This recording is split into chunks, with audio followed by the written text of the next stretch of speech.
টেঙা সমষ্টিৰ অন্তৰ্গত কালাইদিয়াত জল জীৱন মিছন আঁচনিৰ নামত ভেকু ভাওনা 1,47,00,000 টকীয়া জল জীৱন মিছন আঁচনিত NK power and infrastructure private লিমিটেডৰ ব্যাপক দুৰ্নীতিৰ অভিযোগ।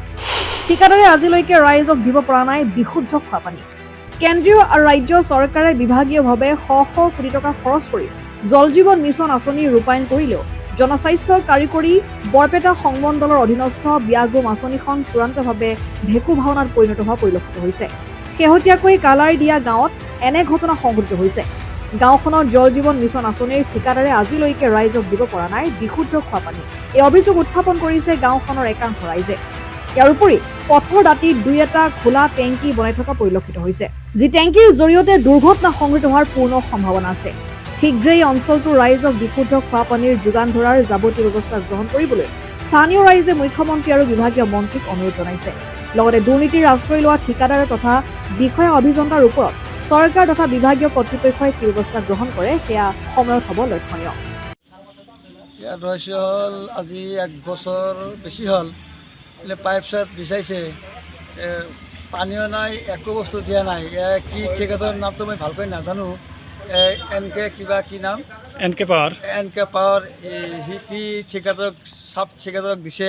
বাগমাৰাচৰৰ সেইটো ফটোৱা মানুহ এটা কি বাগমাৰাচৰৰ কি কোনে এই বাগমাৰাচৰৰ এই আজমল ফকীৰ সেইটো সমবায় ধ্বংস কৰিছে। এতিয়া এই ৰাস্তা ঘাটৰ যিটো NK বিভাগৰ যিটো কাম দিছে সেই কামটো কৰাই নাই। সেই টকাও উঠাৰ কাৰণে উঠাই লৈ খাই থাকে আৰু পাণ চাবাই থাকে আৰু ঘূৰি থাকে। গতিকে এনেকুৱা ঠিকাদাৰক কাম দিয়াতকৈ নেদে ভাল। আপোনাৰ অসম চৰকাৰে কি কৰে, এইগিলা ফটোৱা ঠিকাদাৰৰ কাম দিবই নালাগে। গতিকে নিজে কৰিলে বহুত ভাল। তেওঁ ভোটো পাব। তেওঁক আমি ছাপোৰ্টো কৰোঁ, হেমন্ত বিশ্ব শৰ্মাক। তেওঁক আমি অসমৰ মুখ্যমন্ত্ৰীক আমি ছাপোৰ্ট কৰোঁ আৰু ছাপোৰ্ট কৰি যাম। তেওঁ ভাল কাম কৰিছে আৰু ভাল কাম কৰিব। আমি ৰাইজে তেওঁৰ লগত আছোঁ আৰু থাকিয়ে যাম। আৰু এতিয়ালৈ পানী পোৱা নাই। এতিয়ালৈকে আমি 1 ফুটা পানীয়ে পোৱা নাই। পানীৰ পইণ্ট দিছে না? পানী পইণ্ট দিছে, জেগাই অলপ দিছে, দিয়াই নাই।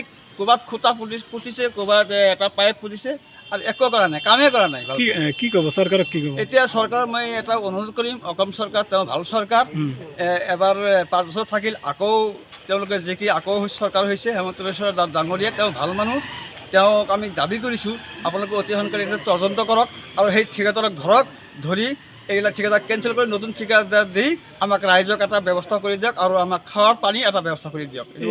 এইটো কামত দুৰ্নীতি হৈছে বুলি গম পাই? এতিয়া বহুত দুৰ্নীতি হৈছে। এইটো দুৰ্নীতি মানে কামেই নাই। ক'ত দুৰ্নীতি হ'ব? এইটো কামেই কৰা নাই। এইবিলাক ফটোৱা ঠিকাদাৰ দিয়ে। News desk report N24 Assam.